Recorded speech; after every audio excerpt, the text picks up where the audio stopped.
Yes, reka nongere mbasuhuze ari nako mbaha ikaze mwe mudahema kubana natwe hano kuri iyi chaîne ya Icyizere Family TV mu biganiro tugenda tubanamo umunsi ku munsi. Inshuti zacu aho mugiye muherera mu mande zigiye zitandukanye, mwese mbahaye ikaze. Hari abadiaspora mugenda mudukurikirana muri mu bice bigiye bitandukanye, mwese rero mbahaye ikaze kuri iyi chaîne yanyu. Isheni igenda ibagezaho ibiganiro bigiye bitandukanye aho mugiye muherere mu mande zigiye zitandukanye. Rero mwese ndabasuhuje mbifuriza ibihe byuzuyemo ibyiza byose mwifuza.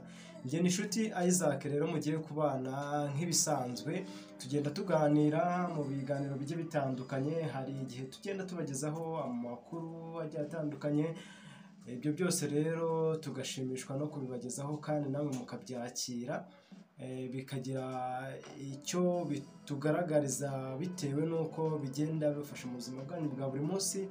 Twandikira muri comment aho hasi mukaduha like, hanyuma rero bigatuma bikadutera imbaraga zo gukomeza gukora cyane. Impamvu rero dukora cyane nuko muba muhari namwe mukadutera imbaraga zo gukomeza gukora. Ngibyo bimwe mu bituma tugenda dukora umunsi ku wundi, bikaturinda gucika intege. Uyu munsi rero tugiye kuganira ku uyu munsi tugiye kuba tuganira ku tuntu n'utundi. Hari uburyo ushobora kureba ugasanga niba uri umuntu mukuru, umaze kuba umuntu mukuru, reka mbivuge gutyo, umaze kuba umusore cyangwa se umaze kuba inkumi, kuba washinga urugo, hari ikigero umaze kugeramo. Ariko se niba umaze kugera kuri icyo kigero, mbere y'uko ugera aho ngaho ukiri umwana, ni ibiki waba waragize ute? Ni ibiki waba waranyuzemo? Ni utuhe dushya twaba twararanze ubwana bwawe? Ni iki waba warakoze mu bwana ku buryo ushobora kuvuga ngo njyewe ndi umwana, hari akantu nakoraga kanaka ntashobora kuba nakwibagirwa? Utuntu dushobora kukwibutsa mu bwana bwawe ni muduki waba warakoze. Hari abantu bagenda bakora udukoryo, reka mbivuge gutyo, hari abantu bagenda bakora udukoryo tuba tugiye dutandukanye. Waba uri umwana se ukaba warakoze udutendo ngutwo umuntu adashobora kuba yakwibagirwa, nawe ukajya udutekereza ukavuga atari uko byagenda kose ndi umwana nakoze utungutu, sinshobora kutwibagirwa. Hari utwo ufite, natwe hari utwo tuba twaragiye dukora. Niba hari ufite, ariko ndazi neza ko nta muntu ushobora kuba yabura agakoryo yaba yarakoze ari umwana. Utwandikira aho muri comment hasi, hanyuma nawe utubwire ati njyewe akanshimishaga ni akangaka ndi umwana, ako nakoze ni akangaka, ako nakoze ni akangaka. Hanyuma dukomeze kubana 5 kuri 5. Si ibyo gusa rero, hari udukoryo, hari udutenda abana baba baragiye bakora. Hari n'ikindi kintu turi buze kugarukaho rero, hari ubuzima buba warabayemo. Hari ikintu cy'ingenzi kiba cyaragukomerekeje udashobora kuba wakwibagirwa. Icyo kintu rero kiba cyaragukomerekeje, ushobora kuba wararwaye, ushobora kuba warabuze umuvandimwe, ushobora kuba warakomerekejwe n'amateka yaranze igihugu cyacu muri 1994, 1994. Hari byaba byaragukomerekeje muri icyo gihe, ariko hari n'ubundi buryo ushobora kugira ute kubyikuramo ibyo byagukomerekeje. Hanyuma aho ngaho ukuye icyo gikomere, icyo cyagukomerekeje, ukahasimbuza icyiza kigomba gusimbura cya gikomere, hanyuma ukabaho unezerewe, ukabaho utekanye. Bivuze ngo rero ibyo ngibyo mvuze, hari n'ikindi cy'ingenzi umuntu ashobora kuba yarakugiriye nabi. Umuntu wakugiriye nabi rero, hari izindi mbaraga aba yarakuremyemo muri wowe zaguhaye motivation zo kuba wakora cyane, kugira ngo niba yarakubwiye nabi, ashobora kuba yarakubwiye ngo ntacyo uzigezaho, yakubwira ngo ntacyo uzigezaho, bikagutera imbaraga zo gukora cyane kugira ngo uzagire icyo ugeraho. Uwo muntu rero nawe ni umuntu w'agaciro kuri wowe, nubwo yakubwiye nabi ariko byagutumye hari imbaraga byakuremyemo bigatuma ukora cyane, ukavuga ati niba mbwiye ngo ntacyo nzimarira reka nkore kugira ngo nzagire icyo nimarira. Aha, udutendo rero reka duhere kuri iki ngiki. Duhera kuri iki ngiki, ushobora kuba warakoze utuntu tw'udushya uri umwana, ushobora kuba warakoze rwose utuntu tw'udushya uri umwana, hanyuma rero ukavuga ati njyewe naratsukaga. Hari abantu batsukaga mu mivure, hari n'abatsukaga ku mitumba, hari abajyaga koga, ikindi hari abihishanaga, hari n'abagira gutera. Ni byinshi, hari udukino bajyaga bakina abana nyine ukareba nawe uba ufite ako wakinaga. Hari n'abandi bamanikaga imigozi, bamara kumanika imigozi rero ugasanga umwe yicaye muri wa mugozi nyine bakawumanika gutya, hano bagapfundika no ku giti, n'aha bagapfundika. Hanyuma rero ugasanga bafashe umwana bamwicaje muri wa mugozi urucundo, bagacunda. Ngira ngo niba mujya muri egisipo hari incundo abantu bariraho umunyenga. Rero kera ibyo ngibyo bitarabaho byo muri egisipo, ibyo bije vuba, wasangaga abana bari kwicundaho aho ngaho. Hari igihe rero bagucundaga, bakajya bagucunda bakakuvana hano bakakugeza iriya, bikaba ngombwa ko wa mugozi ucika. Wa mugozi rero wacika ugasanga uravunitse. Yamara kuvunika rero ugasanga bahamagara ababyeyi ati wa mwana wanyu yagize ati yangiritse, yavunitse. Baza bareba bagasanga yamaye, bagasanga rero wavunitse bya nyabyo, wahutse kuri wa mugozi. Aha rero mutwandikire aho muri komenti, mutubwire ati njyewe ako nakoraga ni aka ngaka, kangizeho ingaruka cyangwa se karanyigishije. Aha, ikindi dukurikizaho rero tugiye kurebaho bya bindi bya nyabyo, cya kintu washyize mu mutima wawe gihora kikugarukamo, kimwe uba waragiye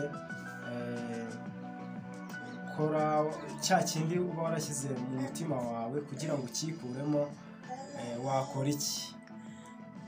Hari cya kindi mbese bite byifashe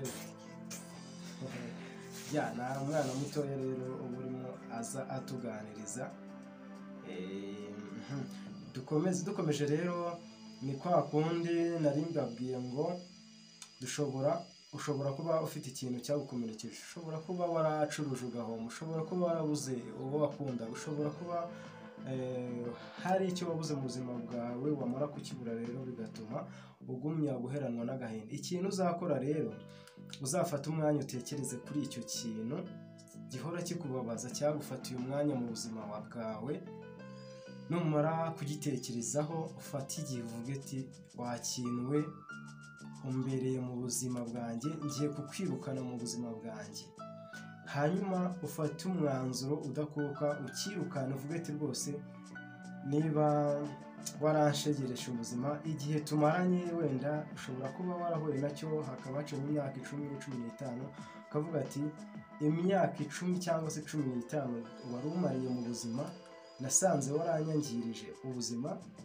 Fasha umwanzuro wo kukwikuramo, ugende uko waje, ugendane n'ibyawe byose, sinyigukeneye mu buzima bwanjye. Aha, ukikuremo, ntuzongere kugitekerezaho, uzabaho neza utekanye. Aha, kugira ngo rero umbashe kukikuramo, uzahita ufata umwanzuro, utumira ikindi kintu, uvuga ati iki kintu kibi cyari kimbangamiye, ngiye kugisimbuza umunezero, ngiye kugisimbuza urukundo, ngiye kugisimbuza icyizere. Hanyuma rero numara kubifata gutyo, uvuga ati umunezero niwo nshaka guha intebe mu mutima wanjye, usimbure cya kintu kibi cyafashe umwanya mu buzima bwanjye. Hanyuma rero ufate umwanzuro, utumire wa munezero, uze usimbure cya kintu kibi cyari mu buzima bwawe. Hanyuma rero bizagufasha kubaho neza, utuje, umeze neza, nta kibazo. kubera ko uzaba warikuyemo ka gahinda uhora ubana nako, uzaba warikuyemo wa mutima wahoraga utera ugahorana n'ishavu nyine n'agahinda ridashira. Hanyuma rero n'uba ufite umunezero uzahora wishimye, uzahora ubanye neza n'abandi mu mahoro. Ikindi rero tugarukaho ni iki ngiki. Ikindi tugarukaho ni uko ugomba gufata wa muntu wa wundi wakubwiye amagambo mabi mu buzima bwawe, akaba yarakubwiye ati wowe Isaac niyo nshuti nta kintu uzigezaho, ni urugero mba mbahaye, ati ntacyo uzimarira. Ikintu uzakora rero, wenda waravuze ati runaka yarambwiye ngo nta kintu nzimarira, ariko uko byagenda kose ngomba gukora cyane nkazagira icyo nimarira, kugira ngo ibyo yavuze bitazashyirwa mu bikorwa. Bigatuma rero ya magambo yakubwiye atuma ukora cyane.